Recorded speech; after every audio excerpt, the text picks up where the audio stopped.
Assalamualaikum warahmatullahi wabarakatuh. Bismillahirrahmanirrahim. Allahumma ya Allah ihdinas siratal mustaqim siratal ladzina an'amta 'alaihim ghairil maghdubi 'alaihim waladdallin amin.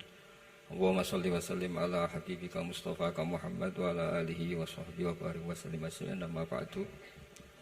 Yang sangat saya hormati Mustasyar PBNU sekaligus Wakil Presiden Profesor Dr. Ma'ruf Amin, yang saya hormati Rais Am PBNU, Rais Am NU Kiai Haji Miftahul Akhyar, Ketua Tanfid PBNU yang juga masih pernah mbah sama saya, Kiai Haji Said Akil, yang saya tadi senang sekali marahnya, senang sekali girohnya, karena itu memang khas keluarga kami. Jadi kalau nggak kesampean marah itu bagus.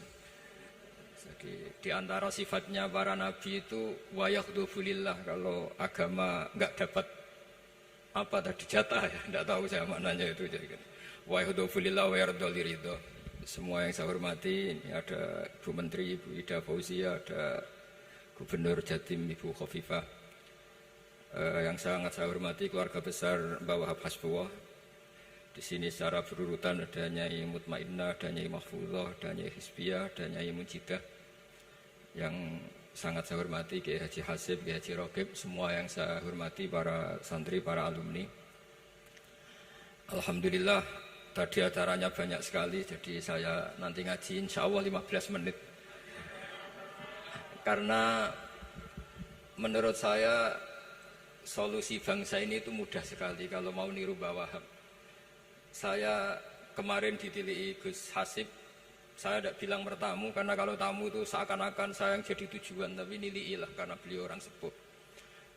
Kemudian beberapa hari dikasih paketan buku beliau tentang Mbah Wahab, buku dari beliau tentang Mbah Wahab. Tapi sebetulnya saya tahu banyak tentang Mbah Wahab tanpa buku itu, karena Mbah Maimun, guru saya, juga bapak saya, Kiai Haji Nur Salim sering cerita. Kiai Wahab itu pedagang, juga ulama, juga politikus, juga pahlawan. Kita sebetulnya melihat itu sederhana, hanya sederhana dalam pikiran ulama.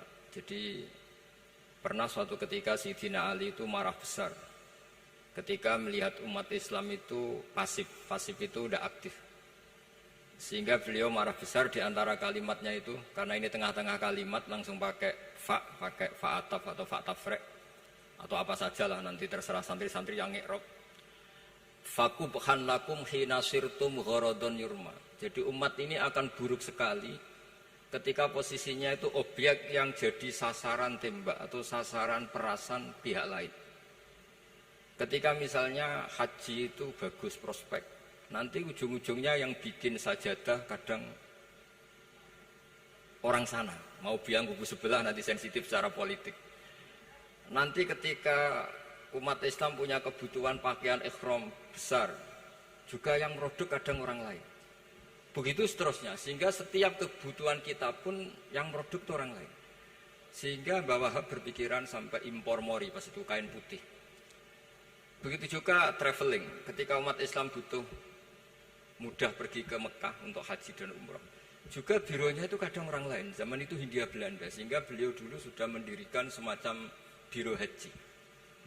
Itu semua adalah madhab, di antara madhab Sayyidina Ali ketika beliau mengatakan fakubhan lakum hina sirtum gharadun yurma. Buruk sekali kamu di mana-mana ini jadi objek. Misalnya kira-kira ginilah, kalau hallnya Mbah Wahab itu ada 10.000 santri, dan semuanya karena keluarga kiai itu dermawan, sama Bu Mujidah dikasih makan semua. Nanti cateringnya yang menyediakan orang lain, kita tidak punya kecakapan produksi itu atau melayani itu. Sehingga perdagangan Mbah Wahab dalam tradisi keulamaan itu dimaknani sebagai supaya kita ini jadi aktor, baik di perdagangan, di politik, maupun dalam solusi urusan-urusan publik. Misalnya sekarang ada problem apalah, sebetulnya solusinya gampang sekali. Ketika kita minus atau ketika kita tidak berkecukupan, mulai dulu ulama itu solusinya gampang. Pernah suatu Abdul Qasim Al-Junaidi atau siapa sajalah, ini karena polanya sama, menyuruh muridnya, saya tolong belikan ikan. Cara sekarang mungkin dikasih uang 50.000, terus dikasih tahu sama muridnya, Pak Yai uangnya tidak cukup karena harga ikannya 70.000. Terus kata gurunya, beri lebih murah lagi. Uang 50 aja tidak cukup, kok cari yang lebih murah. Kata beliau, arkhisuhu bitarki. Ya bikin murah karena kamu tidak berkeinginan. Jadi nggak usah belikan katanya. Ini penting sekali karena dulu ada solusi, masyhur itu makalahnya Imam Syafi'i itu. Kata beliau, fa innal ghina anisya'ila bihi. Kalau kamu ingin tidak tergantung sesuatu, maka hindari sesuatu itu. Jangan memaksakan memenuhi sesuatu itu dengan memaksakan, tapi hindari sesuatu itu. Saya misalnya, kalau nuruti kepengin misalnya, kalau saya dengan nafsu serakah saya, mungkin saya ingin punya mobil mewah, ingin apa saja. Tapi itu membuat saya tersiksa karena harus menyediakan ini itu. Ya sudah, tidak usah ingin. Sehingga mudah sekali. Makanya kata ulama dulu, fa'innal ghina anisya'la bihi. Untuk menjadi berkecukupan, usahakan banyak hal yang tidak Anda butuhkan. Semakin banyak hal yang kita butuhkan, maka kita akan tergantung akan sesuatu itu. Makanya banyak ilmuwan, saya sering diskusi sama pakar-pakar sama ilmuwan. Apakah negara Amerika itu negara yang kuat? Banyak ilmuwan yang berpikir itu ilmuwan politik, bukan tasawuf. Berpikir negara paling lemah itu ya kayak Amerika. Karena semakin powernya kuat, ketergantungannya semakin kuat. Untuk memenuhi kebutuhan listrik harus begini, untuk kebutuhan minyaknya harus ini. Semakin kita kuat, maka ketergantungan akan sesuatu semakin banyak. Jadi ibarat orang yang punya Alphard sama yang enggak kayak mana? Ya kayak yang enggak, karena kebutuhannya ada banyak. Artinya dalam kondisi krisis, ulama masih punya solusi, yaitu al-ghina itu anisya'la bihi. Jadi usahakan ketercukupan itu karena menghindari kebutuhan-kebutuhan yang tidak primer, yang tidak prinsip. Bukan memaksakan semuanya terpenuhi. Karena kita ini ulama. Dulu ketika sebelum ada negara, belum ada TNI, itu ulama punya cara untuk melawan Belanda. Karena mereka terbiasa punya loyalis, punya muhibbin, punya ghirah, punya strategi. Sehingga Belanda itu kesulitan ngadepi ulama. Apalagi mereka terus ke Mekah, ketemu komunitas internasional yang semuanya berfatwa bahwa penjajahan harus dilawan. Itu luar biasa. Belum ada negara, nggak ditopang negara, kemudian tetap bisa melakukan perlawanan. Coba kalau dulu ngelawan nunggu, wah saya mau ngelawan penjajah kalau saya diangkat jadi TNI, saya mau ngelawan kalau saya punya otoritas yang disahkan negara, itu ribet, negara belum terbentuk. Makanya ini saya tidak akan ngaji lama-lama, tapi saya akan cerita khas Mbah Wahab sesuai riwayat yang saya dapatkan dari guru-guru kami, bahwa beliau tadi seperti yang dikatakan Pak Said, membina dan menyebarkan NU kemana-mana tanpa uang proposal. Nggak kebayang saat itu proposal kepada siapa, negara sendiri masih susah. Lalu mau diajukan kemana? Terus yang mau tanda tangan itu ya siapa? Jadi yang saya tahu tadi, yang penting kita niru sesuai yang diidam-idamkan tadi Sayyidina Ali. Jangan sampai kalian itu menjadi gharadun yurma. Ada apa saja orang lain yang memikirkan labanya, kita yang jadi objek. Sehingga zaman itu kita terima kasih semua sama Mbah Hashim, sama Mbah Wahab. Karena ini zuriyatam ba'duha min ba'd. Kita tahu Mbah Wahab putra Mbah Hasbullah, punya ibu Nyai Fatimah, terus sampai Mbah Abdus Salam ya. Kemudian Mbak Hashim punya ibu Halimah, punya abah lagi siapa setelah Halimah itu Lainah ya. Terus Mbak Abdus Salam, jadi ini zuriyatam ba'duha min ba'd. Kalau dalam tulisan itu sampai Mbah Abdul Jabbar bin Ahmad bin Mbah Sambu. Memang Mbah Sambu punya beberapa saudara, diantaranya ada yang namanya Mbah Yusuf itu yang melahirkan keluarganya Mbah Ahmad Siddiq Jember, Mbah Siddiq Jember. Ada yang Abdul Halim yang melahirkan keluarga Lasem. Termasuk saya itu lewat jalur Mbah Abdul Halim. Jadi zuriyatam ba'duha min ba'd. Dulu semua orang zaman Rasulullah SAW itu dilatih jadi aktor, jadi subjek. Sehingga orang yang miskin pun ketika perang Tabuk, perang Dzatil Usrah, itu semua menyumbang. Ada yang menyumbang emas yang enggak terkira, yaitu Sayyidina Utsman. Ada yang cerita, ya Rasulullah saya tadi malam buruh dan punya beras hanya 2 kilo, yang 1 kilo saya sumbangkan jenengan, yang 1 kilo saya pakai untuk keluarga kami. Sekarang logikanya sederhana, kalau orang miskin 3.000, pas itu anggap saja pasukannya misalnya 3.000. 3.000 nyumbang beras 1 kilo, itu artinya terdapat 3.000 kilo beras. Artinya apa? Orang Islam yang miskin membiayai dirinya sendiri untuk makan. Dan mereka adalah aktor heroik. Tapi kalau misalnya ini orang-orang miskin ini tidak mau urun rembuk, kemudian menjadi beban negara, maka yang harusnya dipakai senjata, dipakai beli sembako. Dulu zaman Nabi meskipun orang itu miskin, itu semuanya bersifat heroik. Sehingga perang Dzatul Usra itu perang paling dikenang Al-Quran. Nah, efek dari ingin memberi adalah tidak tamak. Makanya kalau dalam kitab tasawuf, itu orang pikir itu gak dikritik. Yang dikritik orang tamak. Karena orang menvonis orang lain kikir itu pasti karena berkeinginan mendapat. Kalau tidak berkeinginan mendapat, maka orang lain tidak akan kamu vonis sebagai kikir. Andai kan kita semua ingin memberi sumbangan kepada Indonesia, maka kita tidak akan menvonis pemerintahan kita tidak becus ngurmat kita. Meskipun pemerintah tentu berkewajiban ngurmat orang-orang miskin itu tentu. Tapi andai kan semua orang miskin berpikir ingin menyumbang pemerintah, maka tidak akan menyalahkan pemerintah ketika faktanya nanti suatu saat atau kapan saja, semoga ini tidak terjadi, itu tidak mampu menyumbang. Karena masyarakat kepikirannya memberi, bukan mendapat. Ini solusi-solusi yang diajarkan Rasulullah SAW yang disebut al-yadul ulya khairum minal yadis sufla. Jadi bahwa posisi memberi jauh lebih baik ketimbang posisi menerima. Sehingga ketika Allah mensifati orang baik itu siapa? Allah mensifatinya sederhana. Wa mimma razaqnahum yunfikun. Orang yang kepinginannya itu yang memberi. Itu dulu zaman Nabi, pas perang Khandaq, pas perang Tabuk, pas beberapa perang, itu orang yang paling miskin pun turun. Sampai orang-orang munafik mencibir, inna Allaha ta'ala la ghaniyun an shadaqati hadza. Allah tidak butuh sedekah hanya 1 kilo. Tapi coba efeknya dari sedekah 1 kilo itu tadi, misalnya orang miskin yang perang 3.000, itu semuanya memakan uangnya sendiri setidaknya enggak jadi beban negara. Terus mentalnya itu patriotik. Dari mental patriotik itu ketemu Belanda kayak apa, mereka bisa makan apa saja. Mulai ares gedang, mulai apa saja, yang penting halal. Karena mentalnya dari awal heroik. Tapi andai kan mereka mentalnya tomak, mungkin sudah mati. Karena, wah nunggu negara ngasih makan, proposal dulu, sedang mati. Tapi orang dulu enggak, karena heroik, inginnya memberi sehingga bisa mendapatkan solusinya sendiri. Ini solusi yang saya tawarkan sebetulnya ini Mudawwan, artinya Mudawwan itu ada di beberapa kitab, lihat di beberapa tafsir istilah perang Dzatul Usra, perang Tabuk atau perang apa saja itu memang zaman itu susah sekali. Itu menjadi solusi utama adalah setiap orang ingin bermental patriotik. Nah, kalau sudah orang bermental patriotik itu gampang, ukur apa saja itu gampang. Karena tadi dari 3.000 atau 1.000 atau apa saja pasukan, sampai ada yang urun tadi beras 1 kilo, tapi 1 kilo itu menjadi satu watak, satu karakter bahwa bangsa ini inginnya memberi sama negara, sehingga negara ini mudah merdeka. Coba kalau semua orang miskin zaman itu bermental ingin mendapat, ribut proposal, nyalahkan ini, enggak didata miskin tersinggung, kan capek. Jadi ini memang zaman akhir ya, agak aneh, orang enggak didata miskin itu tersinggung. Kalau besanan nyari yang kaya, tapi kalau ada sumbangan nyari sebagai yang miskin. Jadi kalau tanya solusi khas ulama, kita belajar dari perang Dzatul Usra. Itu orang yang miskin semuanya urun. Nah, barokahnya urun itu kemudian mereka bermental patriotik.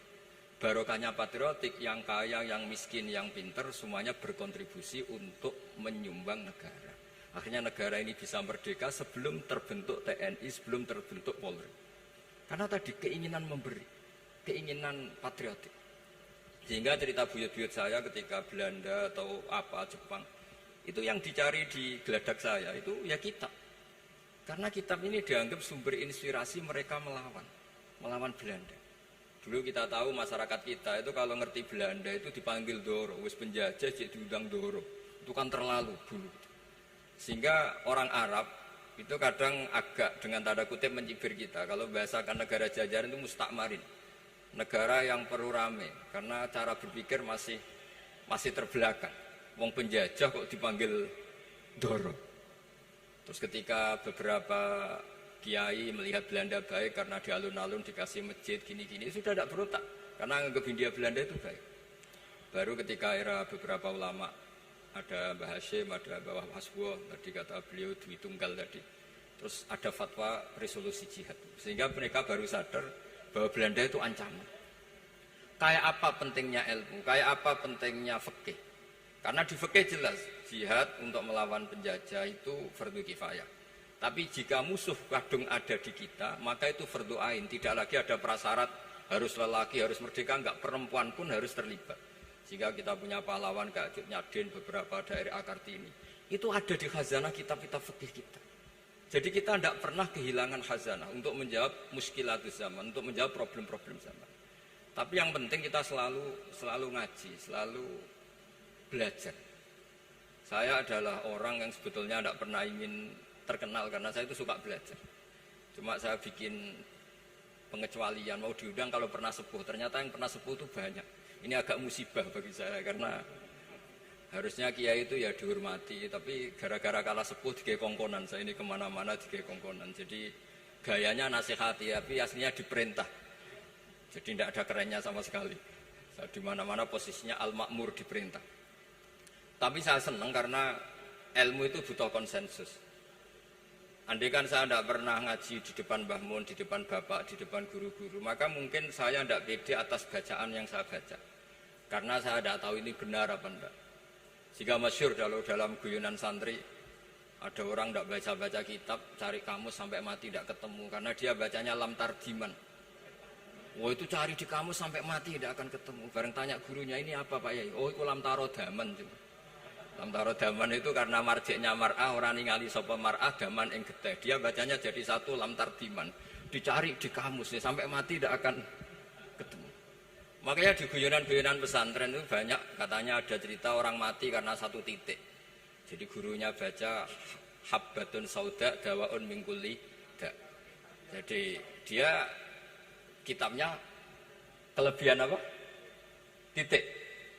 Jadi kelebihan titik dia bacanya itu hayatun sauda dawaun min kulli da. Nyari ular hitam, kobra dipatuk mati, padahal sesuai resep kitabnya, karena kitabnya dia kelebihan titik hayatun sauda, artinya maknanya ular hitam, sementara tagnya mestinya habbatun sauda.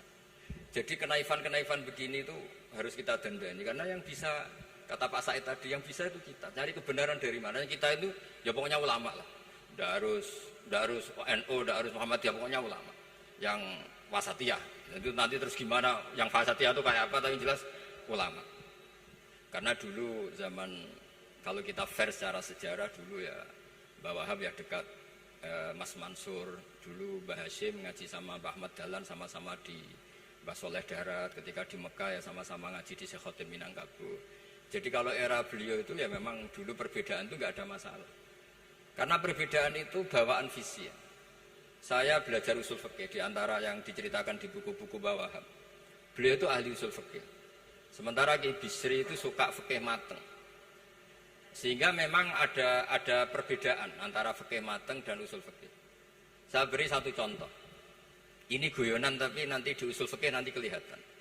Di usul fikih itu ada ilmu namanya tangkihul manat. Ketika Nabi sama-sama menyebut sesuatu, sebetulnya ada benang merah di situ, tidak sama persis. Misalnya begini. Ja'a a'rabiyun ila Rasulillah sallallahu alaihi wasallam. Faqala ya Rasulullah ahlaktu. Wa ma ahlaka qal waqatu imraati fi nahari Ramadan. Ya Rasulullah, saya ini orang yang rusak karena saya berhubungan intim dengan istri saya di ketika Ramadan. Terus Nabi ngendikan, ya sudah kamu harus merdekakan budak, saya tidak punya ya Rasulullah. Ya sudah kamu puasa 2 bulan berturut-turut. Kata beliau, puasa baru sehari saja kecelakaan apalagi 2 bulan. Karena kamu orang Arab lah, orang Arab itu dia cerita ini di Arab itu. Terus ya sudah kamu sedekah sama 60 orang miskin. Saya ini orang paling miskin. Susah kan menghadapi orang miskin seperti ini. Nah, pertanyaannya secara usul fikih. Menurut mazhab Syafi'i, sanksi berat itu hanya untuk yang berhubungan suami istri. Sehingga kalau membatalkannya pakai rokok, pakai minum, pakai makan, tidak kena sanksi seberat itu. Masuk akal kan, karena memang hubungan suami istri dalam banyak hal, misalnya haji, itu ifsad, yang benar-benar ifsad, bisa merusak haji secara total. Tapi menurut Imam Malik, pikiran Imam Syafi'i itu dianggap aneh. Loh ini hubungan suami istri itu statusnya mubah, sesuatu yang boleh. Maka semua hal yang boleh tapi merusak kehormatan Ramadan, maka ketentuannya sama. Yaitu misalnya nggak sakit, nggak apa, pagi-pagi nyate. Wah itu kan melecehkan Ramadan, nggak sakit, nggak apa, kok pagi-pagi nyate. Perlu dicatat karena hubungan suami istri itu sesuatu yang boleh. Berarti kalau yang boleh merusak Ramadan hukumannya berat, makan yang statusnya boleh juga hukumannya berat. Itu dulu bapak saya ketika bikin analogi itu mau cerita sederhana gini. Hak di sini ono santri ya goblok, kandanane aneh. Istrinya lapor ke kiainya, Pak Yai, santri jenengan kalau sama istri sering mukul itu nabok pakai tangan. Santrinya dipanggil kan alumni, kamu jangan sering mukul istri kamu gini-gini. Iya Pak Yai, njeh. Suatu saat 2 minggu istrinya lapor lagi, sekarang tidak nabok Pak Yai, nyaduk.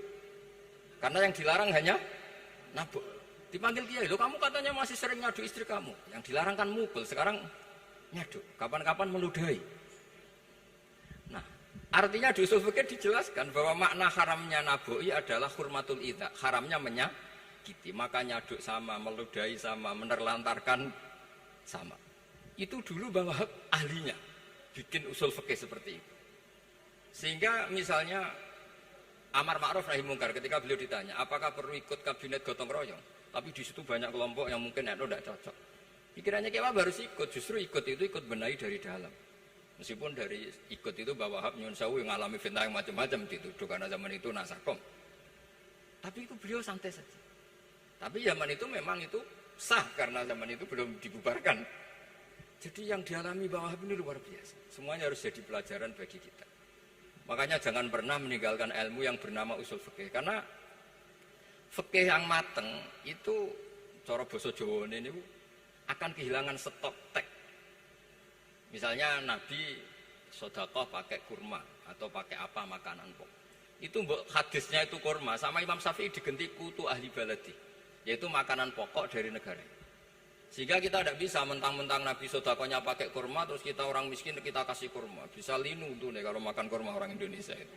Karena yang penting itu kutu ahli balad bukan kurma. Bukan mentang-mentang Nabi sholat di Mekah Medina, kalau ingin persis sunnah Rasul, sholatnya harus di Mekah Medina. Kalau di Indonesia, Nabi tidak pernah sholat di Indonesia. Sunnah Rasul sholatnya di Mekah Medina, bisa ada orang sholat kalau gitu. Jadi ada ilmu yang namanya tangkihul manat, yang harus ditiru itu sisi mananya. Nah dalam konteks Arabi tadi terus kemudian ada dibuang, Ja'a Arabion, kata Arabi itu dibuang. Datang orang Bedui, orang kota pun kalau punya kesalahan yang sama, hukumannya juga sama, maka kata Arabi dibuang.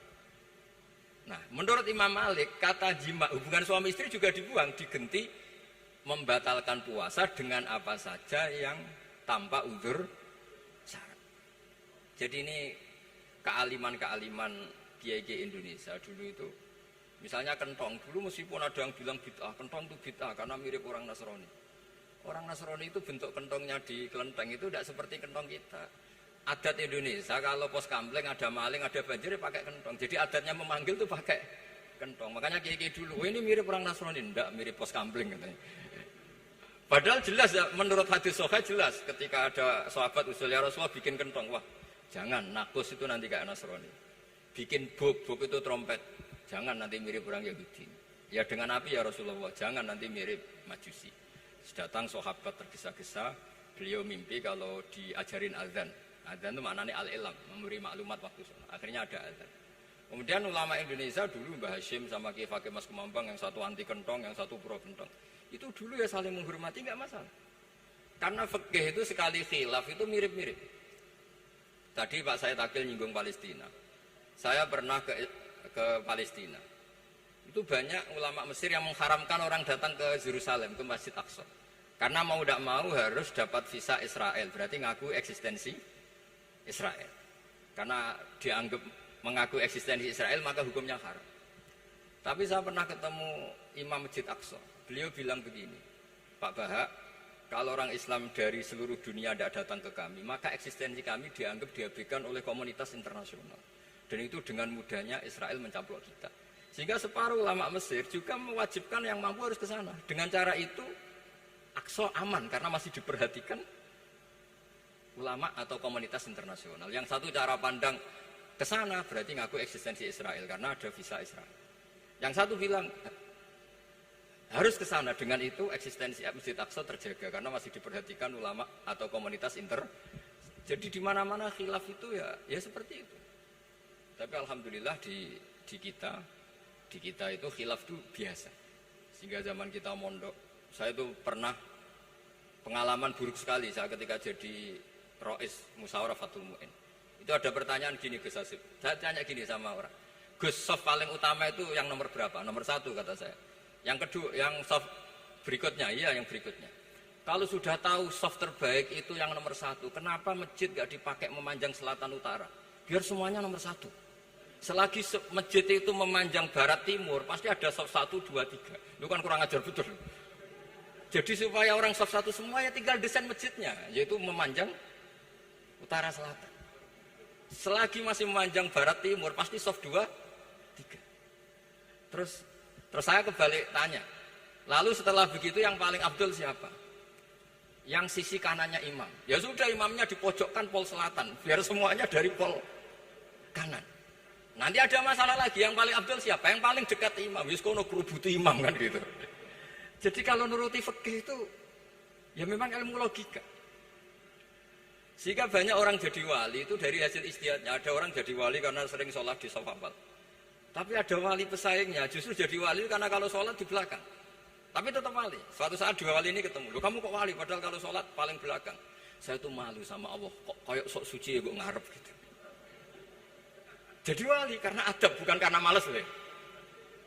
Saya itu gak pede. Saya saja kok sholat di depan. Maksudnya kok kepedean itu. Tapi tentu secara syariat tetap baik yang di depan. Ini saya bukan bela yang, kenapa saya cerita bela yang belakang, karena yang bela jarang gitu, makanya saya. Dan kebetulan saya kalau sholat ya sering di soft belakang. Tapi ini saya cerita betapa logika fikih itu khazanahnya banyak dan luas. Dan kita bicara usul fikih itu biasa. Kita belajar sama beberapa ulama. Saya berkali-kali cerita di mana-mana. Muhammad bin Hasan Asyibani itu mewajibkan ulama kaya, dan beliau kalau ngitung duit itu di kamar tamu, di ruang tamu. Sehingga santri ora kepikiran nyalami template. Kan cara wong Jawa kan mlete ngitung duit kok di ruang tamu. Tapi ternyata alasannya beliau masuk akal. Ben santri ku roh nak kiye di duit, dadi ra perlu kepikiran nyumbang gula. Ya masuk akal. Tapi yang nyimpen duit ya masuk akal, wong duit kok dipamer-pamerno. Tapi yang pamer nggih monggo nak niate ben wong Jawa ndak perlu berempati, ndak perlu sakit. Jika nggak butuh didata dapat BLT, mereka duit tidak kok. Ya, itu semuanya istihad. Assalamualaikum warahmatullahi wabarakatuh.